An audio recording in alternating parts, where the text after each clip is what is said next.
Say and spell your name real quick. Everyone. Yeah, it's Amy, A-M-Y. Okay, let's get this Randel, started. R-A-N-D-E-L. Thank you for joining us I'm at a the member of West the Neighborhood GTAC. Livability Association. A couple of little announcements. This Saturday is Neighbor to Neighbor, where our organization pairs up with the church and we go out and help care receivers mostly within Lent. And we'll do that till about noon and then do our normal West Rock cleanup after that. Every Saturday our group, the same old faces here, go out and clean up around West Rock, and they provide the funding for our organization. We don't take grants or get any money from the city, so it's our labor that funds us. And then we have Tuesday the 27th, we're having coffee with the cop. It's all in the announcements. And so I'll get out. Yes, sir. It's going to be at the police station? Yes, at East Precinct. Does that mean we're drinking police coffee? No, No. we're bringing our own coffee and We bring our own coffee. What are you guys doing? Dave, what are you guys doing? What time is that? So coffee with the cop. Tuesday, February 27th from 8 a.m. to 9 a.m. East Precinct. And it's just an opportunity to get up with, meet with our local police from East Precinct. And so without further ado, I'll turn it over to our guest speakers, Reyes from the City of Portland Transition Staff, and Amy Randel, Government Transition Advisory Committee.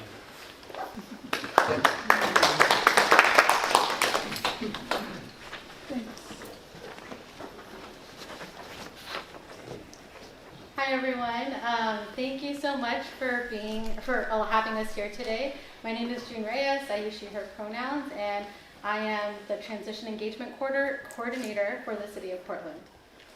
my name is Amy Randel, and I'm part of the Government Transition Advisory Committee, which is an advisory body of 15 Portland residents that are sort of volunteering to help oversee the process. And in my professional life, I'm a political consultant and I do government stuff, but this is a for fun project for me. Great. I'll send over here and you can get us started. Yeah.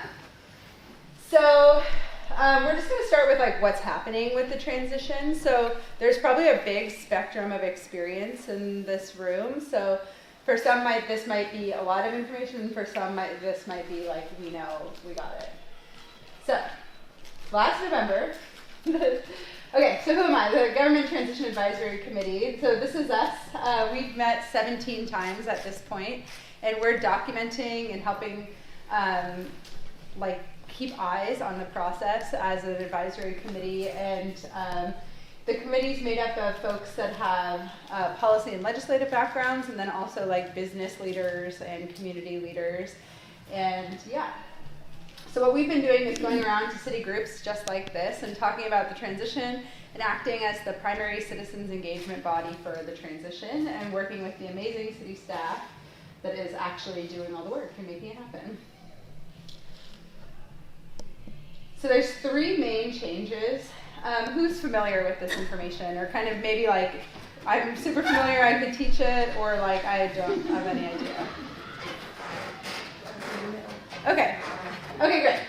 So there's 3 main changes that are happening with this transition. So in November 2022, the Portland voters voted to start all this stuff in action, and this all goes into action on, we're voting this November, and then the beginning of January, all of this new government's going to take effect. So 3 big changes. One is voting, instead of voting for one candidate, we're now going to be doing what's called ranked choice voting. So that's like a TED Talk for another day, but that's like a whole other subject that you can go into, and we would love to come back and go into it in great detail, but today we won't.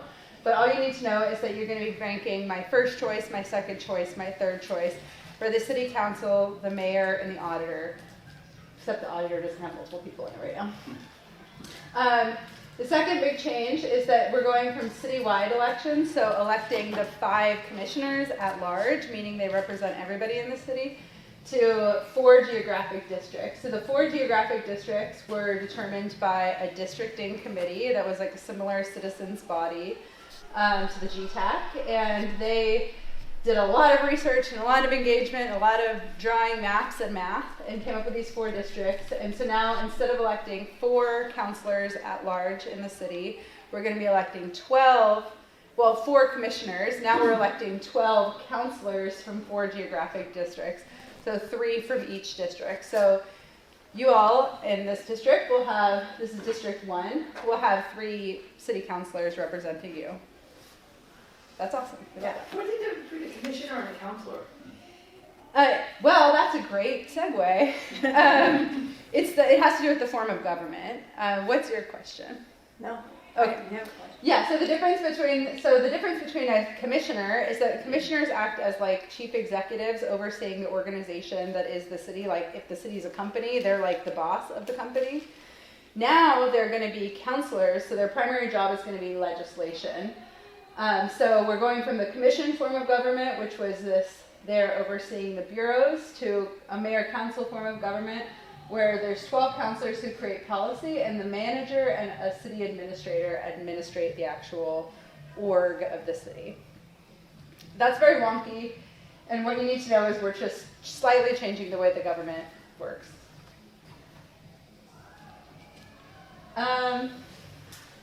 So this is kind of just a little report card. What you need to know is that a lot of transition is happening in a pretty short amount of time in Portland, which is amazing.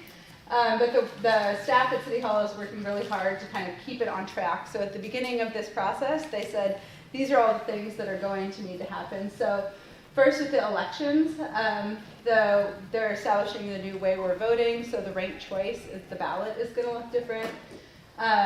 And then a voter education campaign is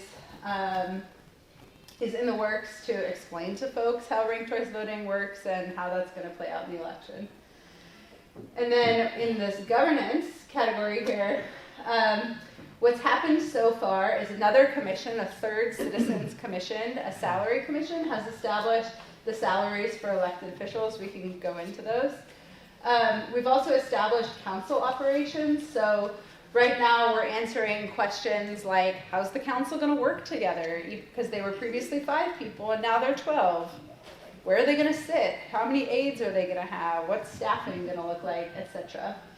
And then all of these things are on deck. So they're working to renovate City Hall to, again, go from 5-person chamber to a 12-person chamber. They're recruiting a city administrator, which the city is working with a executive recruiting firm, and they're sort of finding the right person to be in that role, because it's like going to be a chief executive role. And then they are working to realign all the district bureaus to continue, what do they call it, like conclusion of service. Basically the city is a large organization that does stuff, and they have to continue doing that stuff, so they're working to kind of align all the systems so that they withstand the transition of government.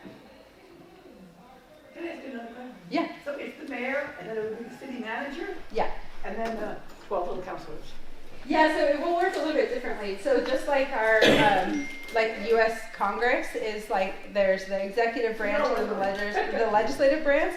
So that's how it will be here. So there'll be an executive branch, and they don't exactly oversee the council. The council is something separate, and they're going to be making legislation. The mayor and the city administrator are going to be overseeing like the org of the city, the actual business of the city. I've got a question. Yeah. Why is the city administrator not an elected position? That is like a PhD thesis.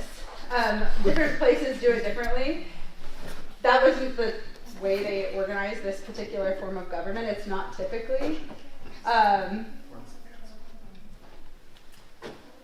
it just seems like you're kind of, in Lentz, we're looking for accountability, Yeah. and we don't have any. And it seems like if this city administrator is going to be put in, sounds like a very powerful position. Yeah. That 4 people are doing down to 1 person, that we would like some kind of way of electing them, or, you know. But Todd, you can fire them. Yeah. You Yeah. can There we fire go. them. You can't do that to an election. That's why you don't want that person to be elected. You want that you have the mayor, but the city manager, they work hand in hand. And you can And they'll fire them, don't worry. Yeah, they can be fired, and they're hired and fired by the mayor, who is presumably much more responsible. But what's also awesome about having actual districted counselors is there's 3 people that represent you in City Hall now. Previously, nobody specifically represented this district, so hopefully that'll pay dividends in democracy. Do we have any idea where the district office for our district will be? Oh, we'll come back to that. That one's a whole longer conversation. Okay, so countdown to January 2025. So like I said, this is something that has been happening. So in 2022, we voted as a city to implement all these changes, and this has been kind of the road to get there. So in January 2025, the new government takes office. So those 12 folks, the new mayor, and likely the same city auditor. Why did it take so long? Why did it take another year? Oh, why didn't it take so long? Why, yeah, if we did this in 22, we're in 24, Uh-huh. and it's still not gonna be implemented until 25, oh, okay. Well, that's pretty quick. Yeah, this is like an aggressive turnaround. So I've been involved in a lot of cities and a lot of places, and this isn't like a normal thing that governments do. This isn't like your regular everyday course of business that a government is like, we're going to change forms of government and get counselors. So this is pretty different. So yeah, So you, what they did it cities, as fast as what they could. cities have you been before, and do you think this is a good idea? This is going to be better for the citizens? Or? Well, I could editorialize all day. That's not what I'm here to do, but I'll talk. We'll talk. Yeah, we can talk sidebar conversation. I personally think this is a very good thing. Yeah, I do. Yeah, this is going to be awesome and awesome for representation, particularly for the east side, which previously hasn't been represented well. So, yeah.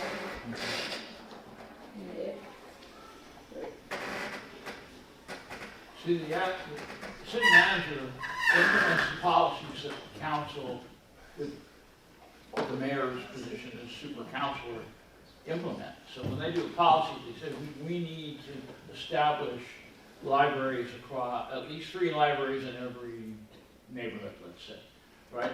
They don't actually, the city manager go figure out how to do that, what it's going to cost, report back that. They'll give him the authorization to do that and the money, and then he'll go do it, right? And then he'll report back on progress all the time. So will it act like the federal government where the legislature legislates and it's up to the president executive branch to implement? Is that Right, right.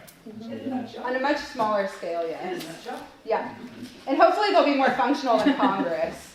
Like, Yeah. fingers crossed they get a lot more done than the U.S. Congress. That's not who we want our kids to grow up and be like right now, but... So the districts, you can go online and find more specific information about districts. There's really cool mapping tools if that's something that's fun for you. It's something that's fun for me, and I've had a lot of fun going on there. You can see that y'all are for sure in District 1, but if you have any friends that live in a part of town where they maybe aren't sure what district they're going to be in, you can go online and check it out. Why did you decide to put Selwood and Eastmoreland in with the... Oh, that was harrowing. Yeah, so there was a committee of people that were in charge of it. So they drew a bunch of maps based on population, like how we could divide the population, how they could divide the population in 4. And the west side wasn't enough people, so they needed about 20,000 people from somewhere on the west side. So there was one option they had where they took out this central district where like OMSI and stuff is. And then there was another option where they had carved out a chunk of this, but they basically deliberated and did like a ton of community meetings, engagement, and they asked people, how would you experience any one of these maps? And this is kind of the solution that made the most sense. They kind of figured that this is a lot of homeowners that like demographically, geographically, they have stuff in common. But I went to a lot of those community meetings, and a lot of people in Selwood were like, we have nothing in common with the west side. Is the map kind of like a population, all 4 are about the similar Yeah. population? Yeah, they have the same rules that exist when anybody draws districts. So you need to have equal population, roughly equal population, and there's a couple of other rules that are like federal districting rules.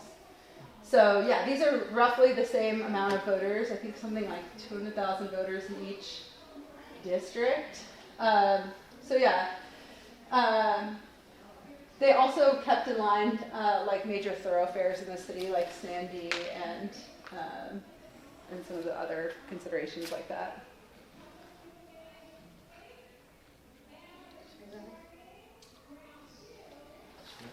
You can run for city office. There's never been a better time. Yeah, who needs a job?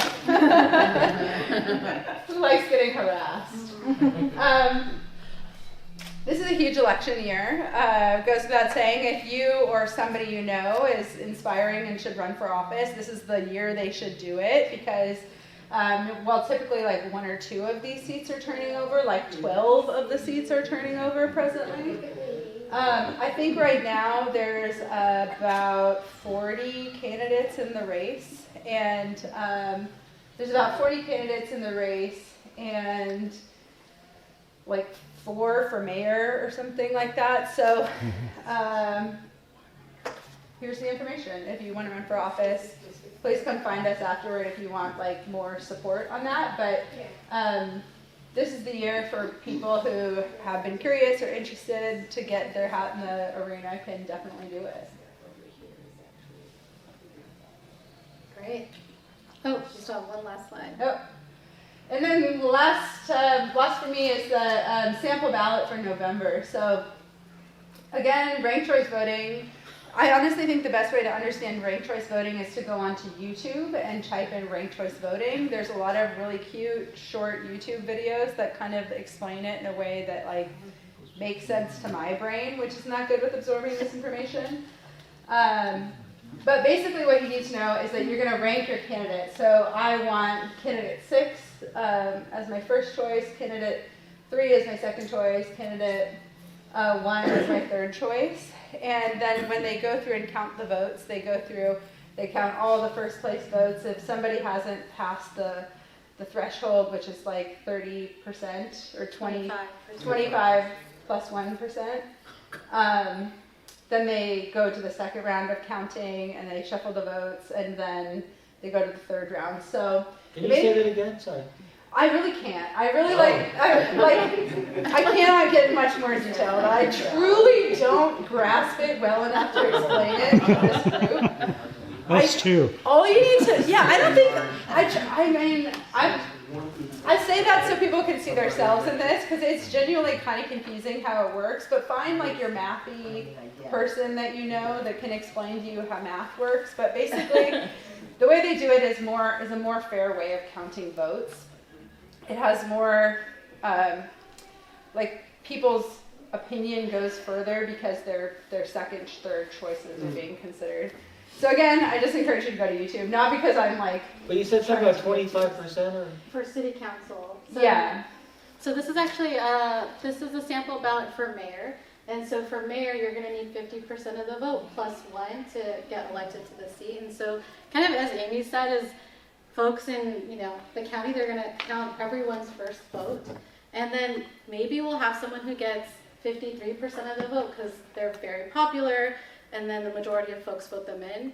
But if that's not the case, and maybe they're at 49%, you're going to take out the candidate that has the least amount of votes, reallocate those votes, and then the second round of counting begins. And so the idea there is that more people are voting for the person who's going to win, because you're expressing like, I really like candidate A, but I can live with candidate B over C because that's who I really like. So the thing that I've heard around ranked choice voting for folks is we rank things all the time, right? Like, you go to a restaurant, you want spaghetti and meatballs, they don't have it, so you go to your second thing that you want, like chicken tenders.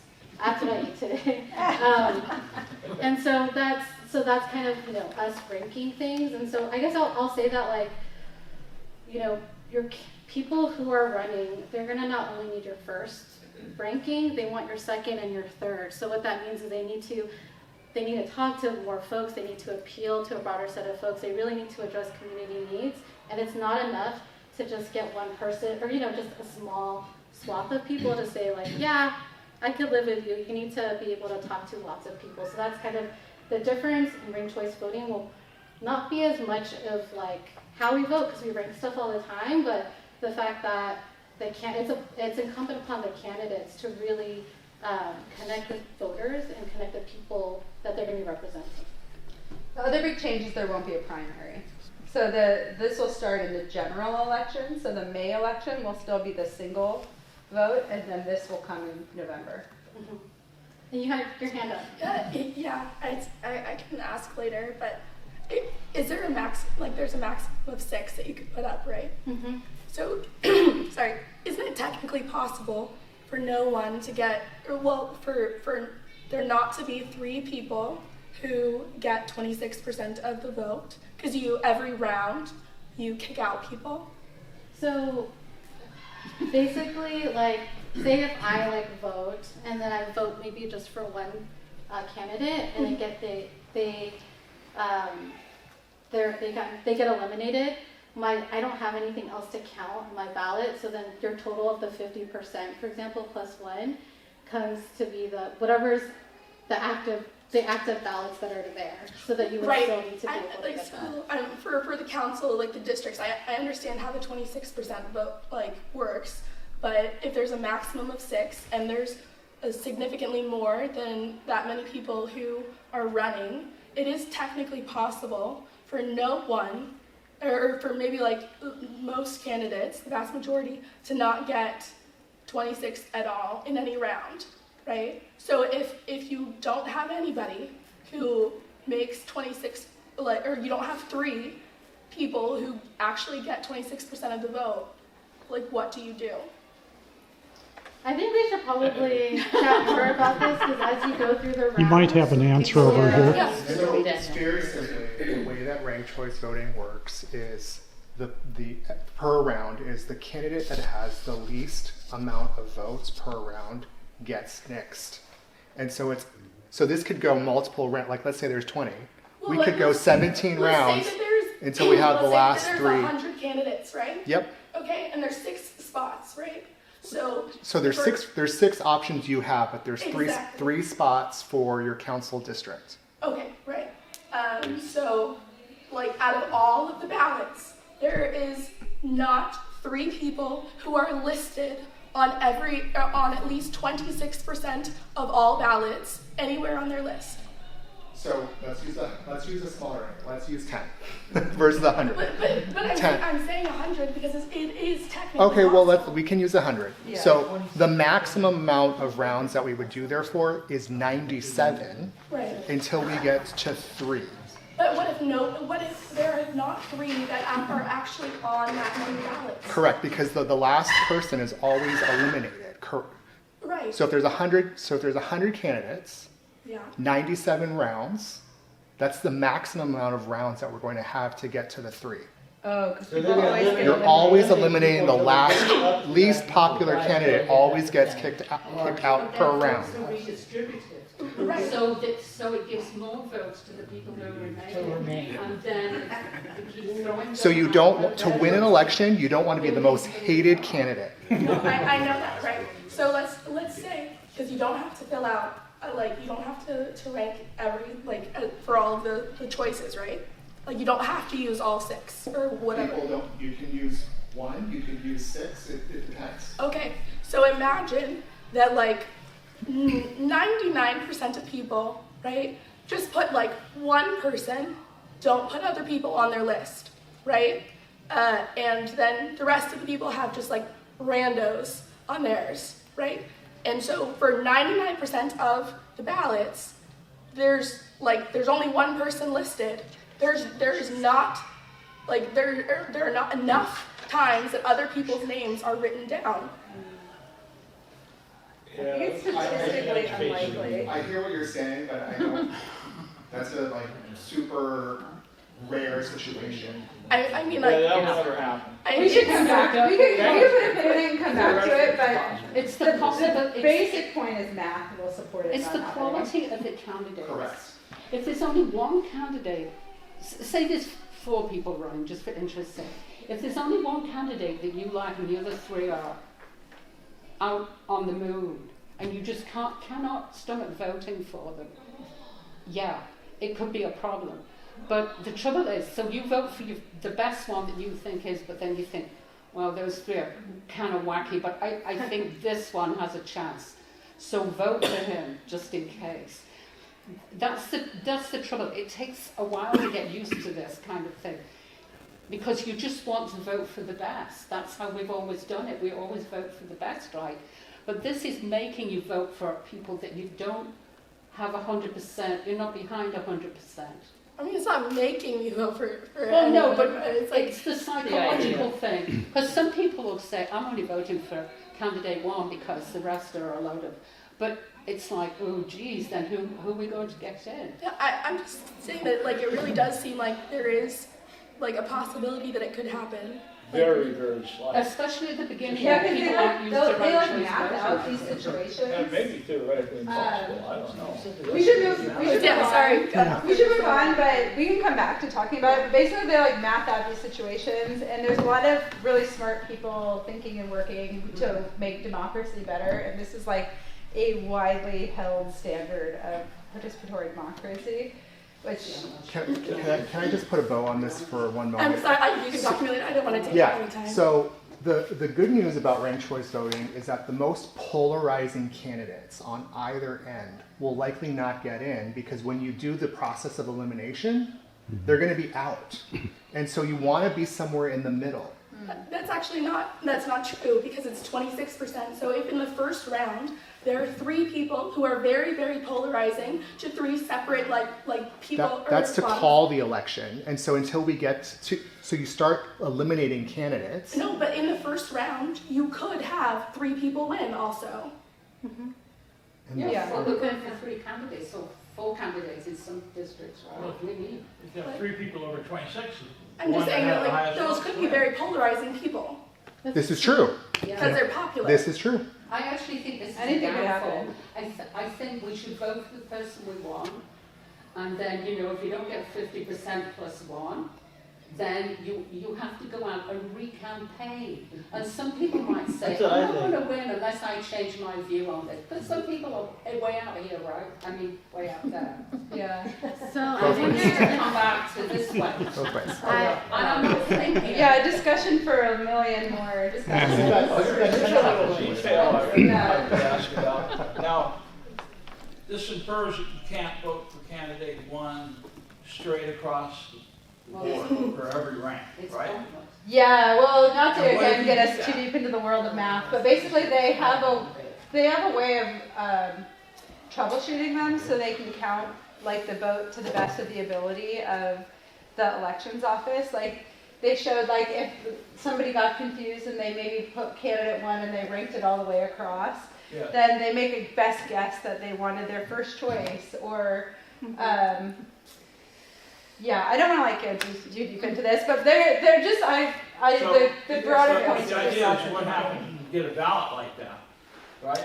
This is a new, How do you roll this out to thing people? for people Yeah. counting Well, ballots. they're having 2 different things. One is that on the back end of the elections administration, what's very good is that we have Multnomah County. The counties administer the elections, and they have been incredibly talented working with other cities and experts, municipalities that do ranked choice voting to like do on the back end the technical voting, counting, that kind of stuff. So that information exists about that on the city's website, and you can also view information that they're sharing with candidates. They're sharing a lot of like the pretty nitty gritty information about how the elections counting stuff is working. So if your interest is on the counting side, which is a whole other, like, so just, I want to separate in people's brains, like the counting administration side. If you're interested in the counting administration side, you should get in with Multnomah County because they are fun to listen to, and if elections are your jam, it's pretty fun to engage with this stuff. On the voter education side, which is more like teaching regular people how this works, which is like difficult, as we've seen. The city has contracted with United Way in a very large, robust contract to do voter education, and primarily the voter education is going to be focused with like marginalized communities and folks that aren't normally getting this good information. So When are they gonna roll that out? this summer? Yeah, so intentionally after the May election, because best practice is to have a voter campaign that's closer to the election. So this is sort of, not a sneak peek, but like just know that the voter education campaign launch, you'll see that in the summer, and we'll be going full blast with Is this just for Multnomah County, or is this for the whole state, the ranked choice? It's just for this election for Portland, but Multnomah County administers Portland's elections. And on the ballot for Oregon State will be voting on whether or not the state wants to use ranked choice voting. So that'll be on your November ballot. We're the second Oregon county to use ranked choice voting. What's that? We're the second Oregon county to use ranked choice voting. Who's the first? I think it's Morrow County. Okay, now we go. They seem to love One of it. these rounds where people are dropped off the bottom and their votes are reallocated by the next rank, right? Does that all going to be public information, how that happened, and how many votes moved from the last guy when he fell off up into all the others? Yeah, you gotta look at Multnomah County for that. I can't remember, because there's like rules around counting ballots around secrecy, because we obviously don't want people to like vote in secret and have their vote in public.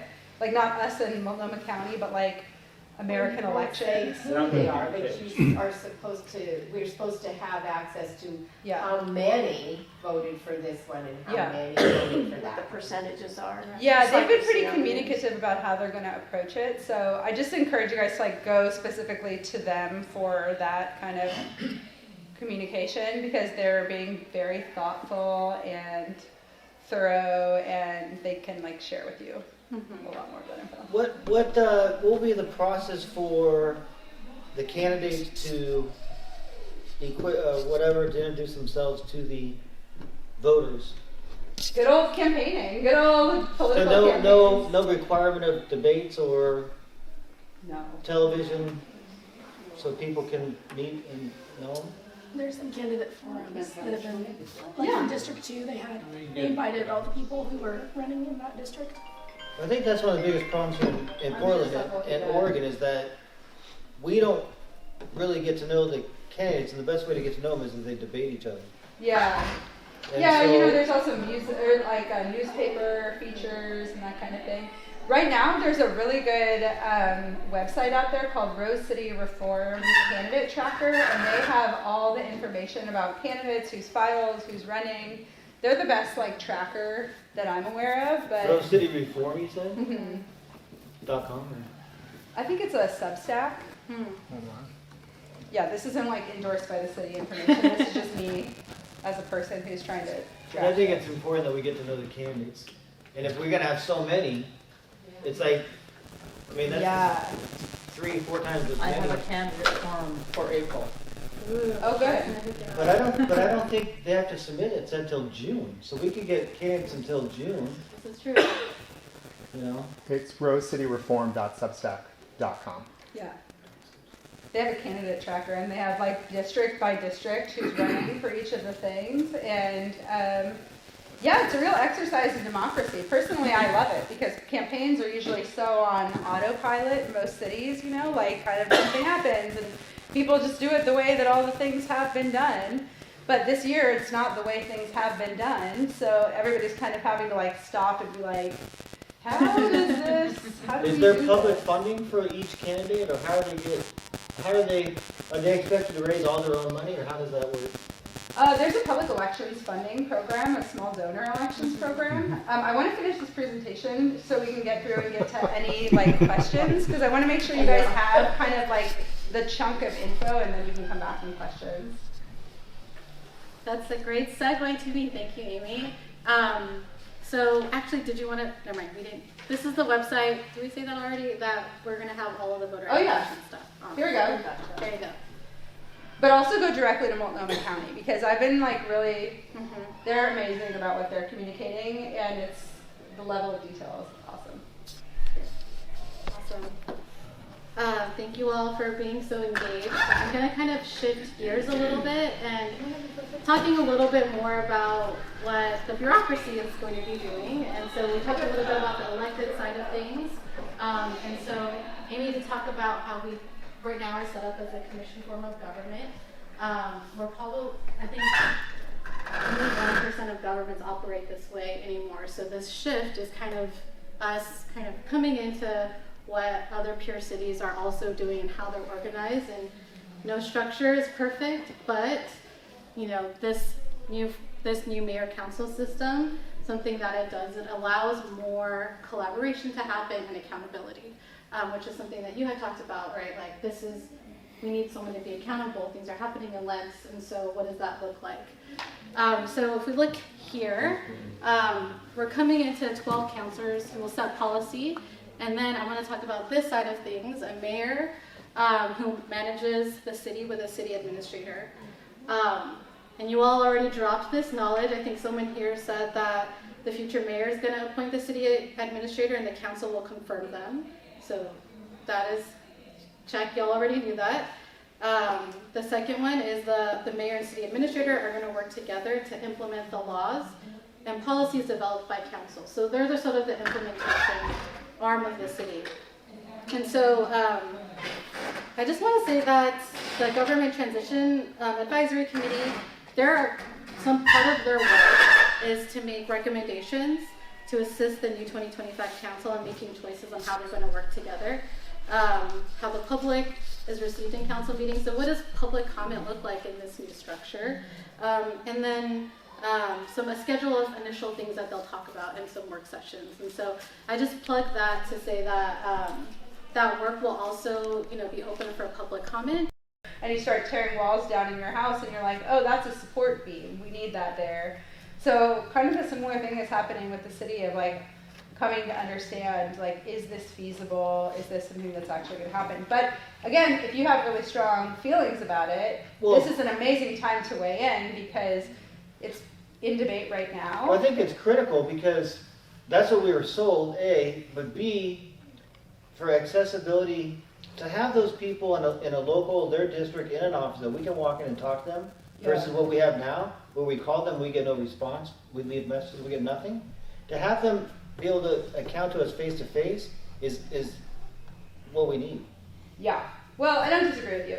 There's two things. So one is that right now when you call a legislator, they don't represent a district. They're not like representing one of the small districts. So that is probably going to change because they're going to need to offer constituent services now. Right now, the commissioners don't offer constituent services. You're not like calling anybody up and being like, there's a pothole and I'm gonna vote you out if you don't fix it. In the future form of government, you can call up your city council person and say, there's a pothole and I'm going to get you unelected if you don't fix it. I want to avoid the phone call and be able to walk in an office and talk to somebody. I want that too, but I also want legislators to feel safe at work, and it's very expensive and very difficult to secure district offices. Based on what we've understood, almost no other cities do it. It's something that is programmatically not practical or like a good fit for the city. This is again me just saying my own opinion and the findings. So, but wasn't that promised? Can I plug something? And this is what the GTAC heard at a public meeting on Tuesday. The facilities department did do a presentation, a status update, if you will, to the GTAC.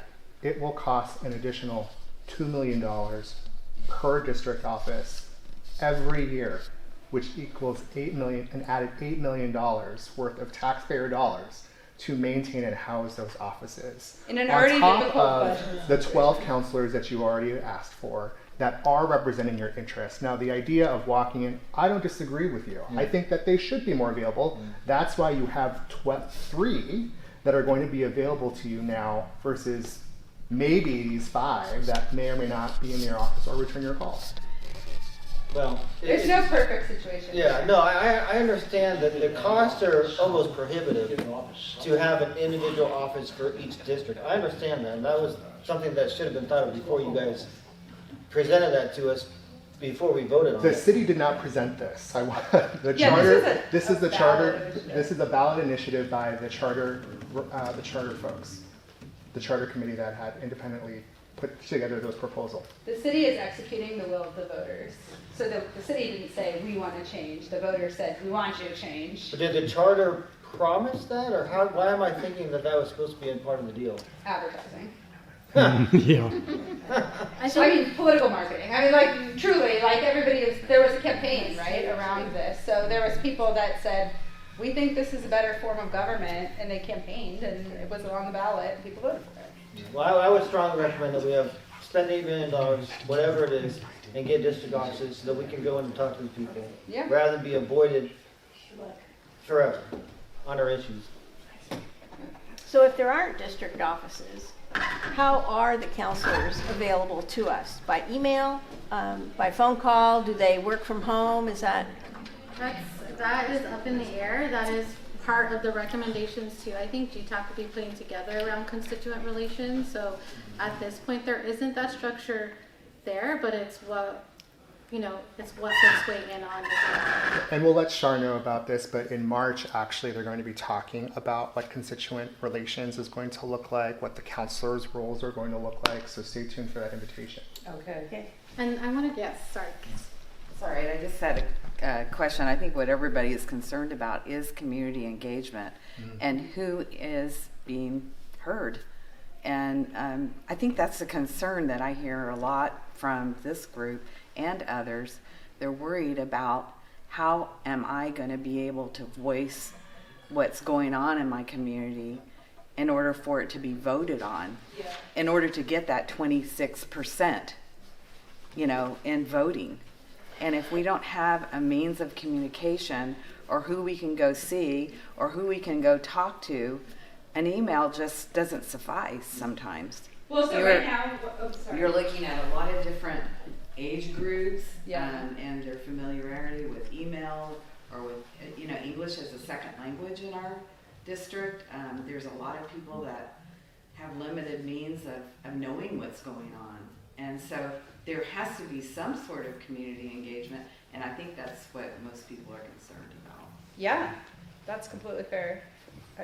I couldn't add up your figures in my head. What I would like to know is, what is the current annual budget for the mayor and commissioners and whoever their staff, as opposed to what it will be next year, and how much is budgeted for all this remodeling?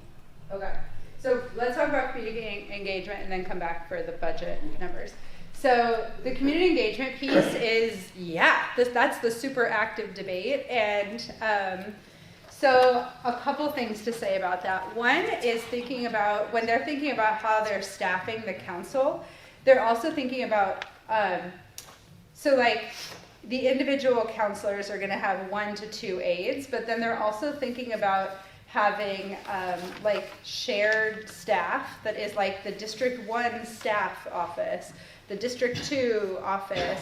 So that's one way that they've like thought about like having there be more a surface area, basically, because right now the experience of community trying to engage with the government is like trying to call into like nothingness or email into nothingness. That's what we're experiencing. Yeah, that's what everybody's experiencing. Yeah, it's a nightmare presently.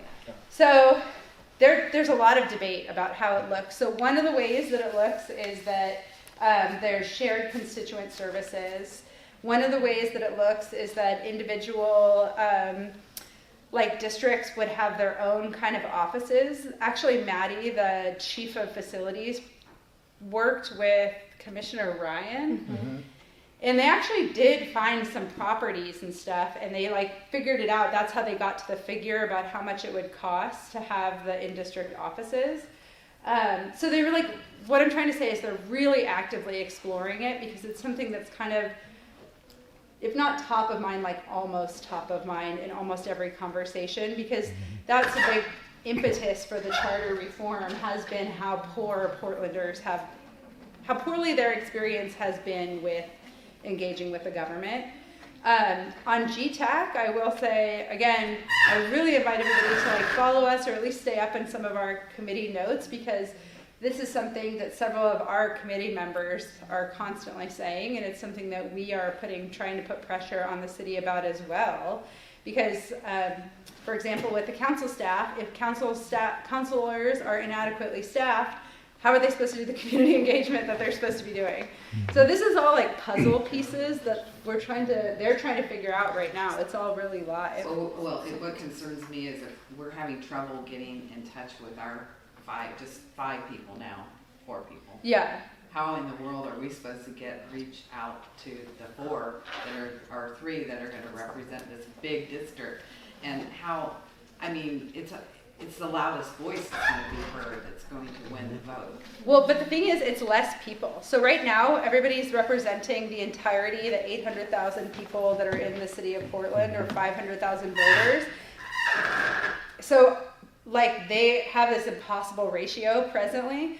When it moves to the 3 counselors representing like 200,000 people, you're already going to get a little bit better just because they literally only have that many constituents. They need a certain amount of voters in their district. If they can get everyone on the same page. Yeah, I mean, it's going to be an insane election. That's just like kind of what you need to know, is that like that it's going to look like shoe leather, like people getting out there, and also moneyed interests, like having their say. That's why community groups play a huge role in it, and a huge, like, I just cannot convey enough how actively happening all of this stuff is. So this is a great time to like write in and say, what are you doing about community engagement? Yeah, who do we write into?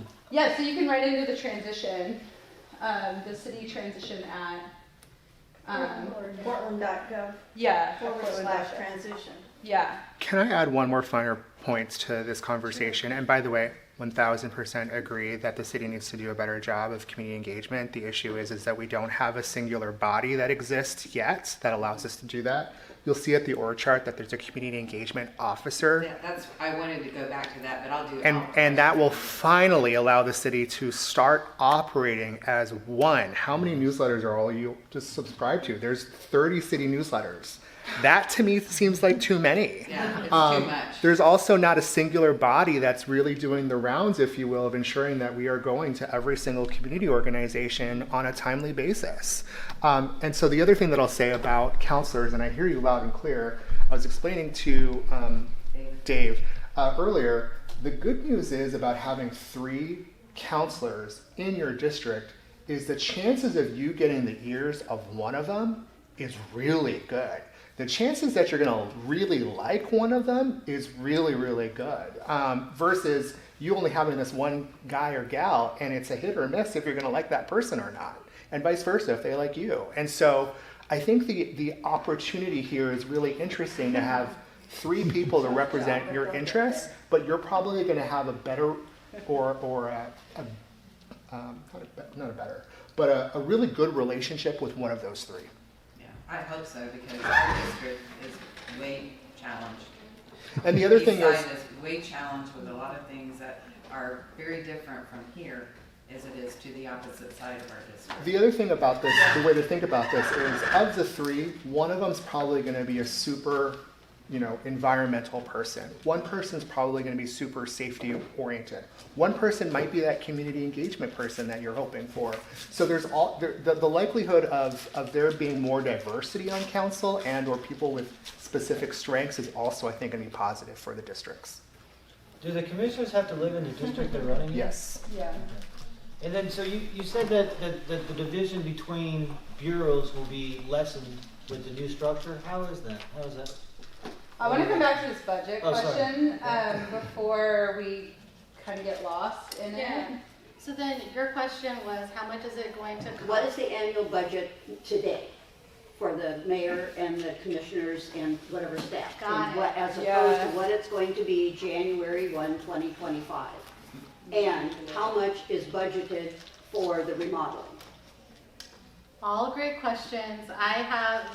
My figures are very specific to 6 months because we're actually just budgeting with half in the fiscal year. For half the fiscal year, because councilors start January 2025 and then our budget year ends in June. So right now we're just budgeting for 6 months do 6 months budget today and 6 months budget for 2025.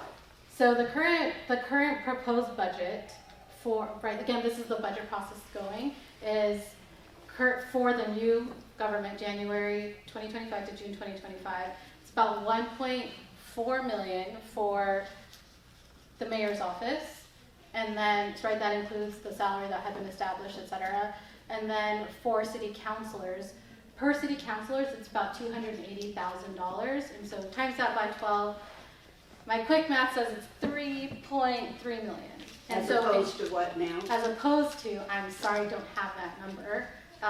That's something I don't have right now, but I have Char's email, and that's something that we can follow up with you on. I'd like to know. Yeah. And also the budget. That's something I don't think most people thought about. Where are you going to put all these people, and how much is, I'm sure you must have a budget by now for the remodeling. It's like 7 million, right?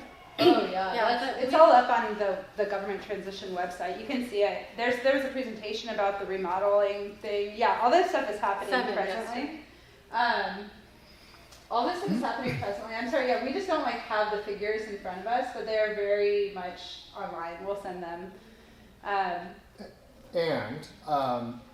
The budget requests are formally delivered to the mayor's office on the 18th, and so rather than these drafty behind the napkin sort of numbers that we've been shared with before, you're going to get a more solid number in a couple of weeks. So if you can wait for a couple of weeks, we would greatly appreciate that, so that you actually get real versus back in the napkin types of information. So what you're telling me then is people voted for this not knowing how much it was going to cost. Absolutely. Personally. No, that's not what I'm saying. As it relates to the facilities costs that you're looking for specificity on, as it relates to how much it's going to cost in the form of salary, in the form of size of staff to support those council offices, those are all discussions that are happening right now at City Council. And so I'm happy to give you those presentations and those specific numbers as they are presented to council today in a draft format, but it's up to council to decide how much or how little, how many district offices, if any, they're going to be doing. So I can get you those numbers, but they're going to likely change in 2 weeks. So we can do this either way. Go ahead. That is just scary as hell that people voted for this with no. Right now, I just figured out my property taxes and my homeowner's insurance are more than half of my Social Security check every month. Mm-hmm. So the transition team was given a set budget. We are trying our best to operate within that particular budget. It is up to council to decide, do you want to do those 4 additional offices at $2 million a year, which adds to additional $8 million. No, I think it'd be easier just find out where our 3 people live and just go. Well, yeah, Char will find them for you. One other thing I'll say is that it's important to keep in mind, the broader, the Portland city budget is about $7 billion on an annual basis. So just sort of keeping in mind how large these numbers are, like the city budget and stuff like that. I don't think it changes the personal feelings towards it, but it's just important to keep a kind of scale around it that's where these numbers are from. Or I just as a city employee, thinking about the commission form of government, I see those efficiencies that will come later when we're starting to work as a city, that in the long run we would save money, because right now we're so short-term thinking because of the way that our government is run. And so the ability to really work closely together, we can see those cost savings and efficiency as we kind of grow into this more collaborative form of government. I think you're right though, when we talk about people who are elected and we talk about living in the city costs a lot of money, we want it to work for us. All those are very real, and it's going to take some time. It's going to take the structure and the people to be able to shift this, which is also part of this discussion of how you all would like to be part of that new structure. So just to say that I appreciate that you bringing that up, it's very real for you living in the city, that these costs and how the city works, you deal with the city every day. These are really important. So thank you for elevating that. That's what I was asking. How are things going to change from what you were saying with short-term thinking to long-term thinking with this change? How are the bureaus going to work seamlessly together? So I think what's going to change? One example is in this budget process, the service areas that I had showed you, folks are now working together to put together their budgets and understand what people are spending money on so that they can kind of see like, oh, hey, how about we bring these functions together so we can operate more efficiently. And so that's one way that's happening. And at the same time, if something happens, you know, you go up the chain, you know exactly it's going to end with one person, and that person has the authority to make the decisions to shift different people versus a system where you have 5 people equally holding this So they'll be power. under more of the one umbrella than many different umbrellas, is what you're saying? Exactly. More of like a logical business A logical organization business structure, like a modern, large organization is organized. The other thing that I want to tie back to is I heard someone say, we need more accountability. Yeah. We need more accountability on the elected officials. In today's form of government, you have 5 mini mayors that have their own budgets that are directing all of the bureaus to tell us how to spend our money and where we should prioritize and all that other stuff. And then they don't return your calls. But we return their calls because that's our job. And we return your calls because that's our job.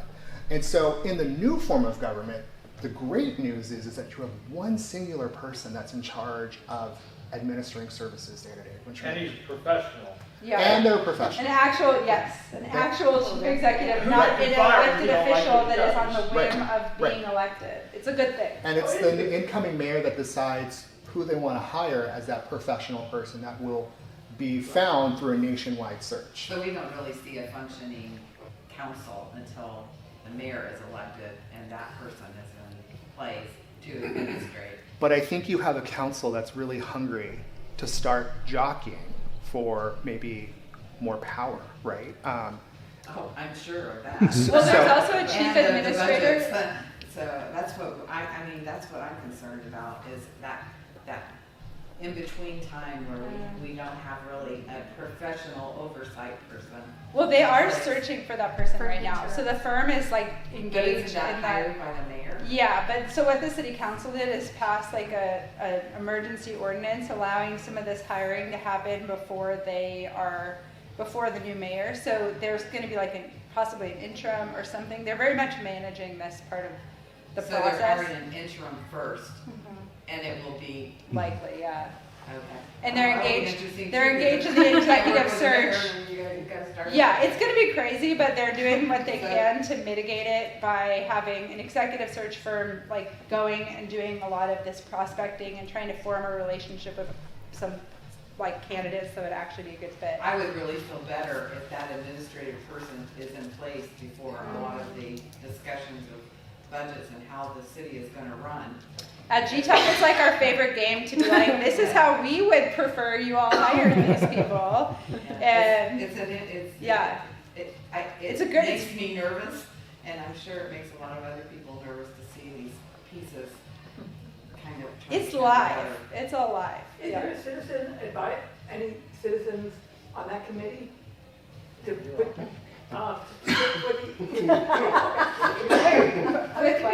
find the manager, the city manager?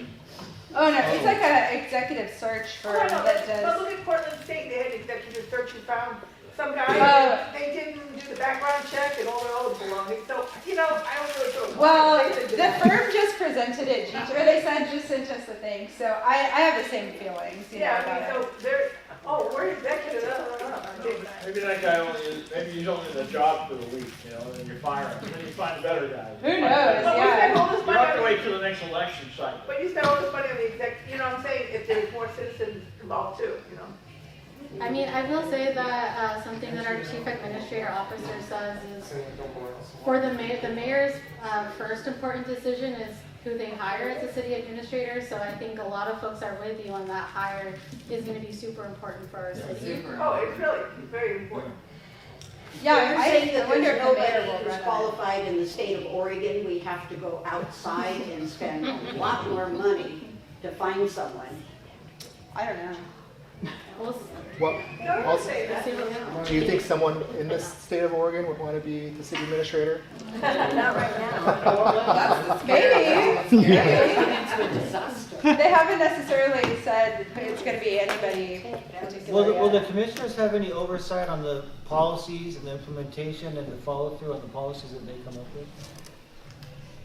that is part of their job, I think, was tracking the implementation of the policy. So then, the mayor will then take the policy and implement it, and part of that job is then reporting back what happened, and that is part of the council's duty, is to do their oversight of the policies that get passed. Yeah, they're going to be moving to a much more traditional roles for legislators. So what we've been used to in Portland is the commissioners being in pretty untraditional roles as legislators, where they're like not doing the things that normally folks representing the city are. So one of them is going to be, creating policy and then hopefully tweaking it or doing whatever they need to do to like make better policy. Will they have any oversight on budget at all? They'll be creating, the mayor will be proposing the budget, and then city council is going to be approving it. How do these transitions, because there's really three of them, district elections, ranked choice voting, and professional city manager, for want of a better label, how are they going to affect the auditor's office at all, or just the nature of his work changes a little bit, not the structure of the office?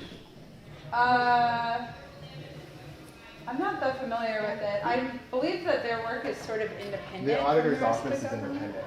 Yeah, there's no change. There were no voter approved changes to the way the auditor's office does their job. And the same person is running. Our present auditor is the only person filed to run for auditor. So that one I think feels solid. Like hopefully that is a little continuity. Because that seems to be one of the locuses of efficiency, of quality here was the auditor's office. Yeah. Yeah. Yeah, they do great work. I see it's 8:15, and I want to just leave the group with one. Maybe we can each do sort of a closing or parting thought. So I'll start. One of the things that I want to leave this group with is the mayor form of government is new to Portland, but it is not new anywhere else. Portland is the last big city with the commissioner form of government. So the good news is that we are becoming more like our sister cities.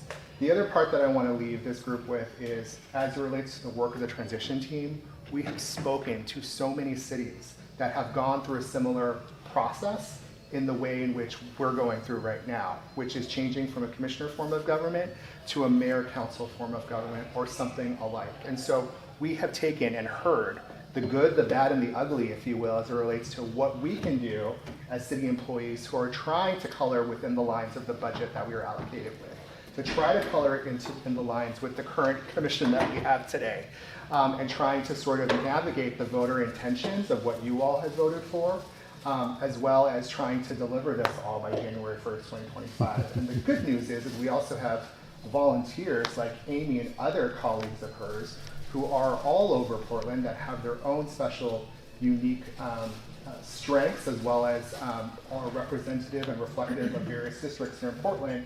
They're also advising us as well on a regular basis. And so I want to thank Amy, as well as you all, for being so interested in the transition. We really appreciate it. My key takeaway I want to leave you guys with today is there's never been a better time to scream at the government. Personally, I would love being involved in the government process, but it generally feels pretty useless, or like, does this matter? And I just will say and try to open the door and warmly invite everybody in, is that so many things are live right now. These budget conversations are live, these staffing conversations are live, these facilities conversations are live in a way that they just rarely are with government. So if you're at all inclined to show up and have an opinion, this is a fantastic time to do it.